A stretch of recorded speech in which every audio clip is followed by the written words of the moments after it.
तो hello everyone नमस्कार जय श्री जगन्नाथ स्वागत करुछु मोर आउ एक मिनी ब्लॉग को एडी सकाळु रेडी है कि मो बाहर पड़ती पुरी आज मैं बहुत लेट रे उठली से मोर बस भी मिस होता मत नवा पुरी पर्यटन छाड़ा पड़े कहीं भी पुरी जबार मामू घर को तो सी कहले चल मो सब पड़े बोली जो रोडा कम हो आम गाँव को लगे सेपटे बस जावास करवा आम सेपटे ही जावास कर खरार एत बाट आमको सैकेल आसको पड़ोनी तो ये बाटर टे रही आम जलखिया खाई पुणी आम बाहर पड़ू पुरी बैक खरार एत बाट जावा के कष्टर से मत पचार भाई सी जहाँ भी हो तो बहुत कष्ट बहुत समय पर सेंटर पाखे पहुंची मत सेंटर छाड़ी घर को पड़े सेंटर में पहुंचला बेलू मोर सब सांग मैंने बस पलि आसते तो क्लास रे पहुंच सारा सब सांग मन सह मिसिक पाठपढ़ा सहित मजामस्ती होता है कंपलसरी सब क्लास रे तो फाइनाली क्लास सर जाइए आम बाहर पड़ू स्टाण्ड पर्यंत आम डेलिका जो बस जाऊ से बस आज आसना लक्ष्मी बस जा पड़ा प्रबल खरा जेहेतु हूँ कृष्णा दे पापाल दे टे रही है दहीपणा पीबे बोलिका मत जेहेतु दही भल लगे मुझे खाली बस देखुली ये समस्त दहीपणा पीवा सर जाइए आम समस्त चली चली बस पर्यंत जाऊँ आउ बेसिकाली सब बस जो रहे लक्ष्मी बस तो रहे तार स्टाण्ड अलग से बहुत बाट चलने पड़ा आ फाइनाली आमको सीट भी मिल जाता आम सीट्रे बस पड़ू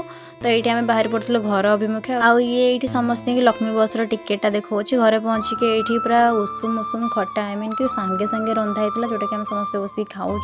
एत टेस्ट थी खाली हाथ चुचुम आम आसी आंब आंबटा को आम पाग कर भी खाई तो आज ये देखा नेक्स्ट ब्लॉग रे रही नमस्कार जय जगन्नाथ।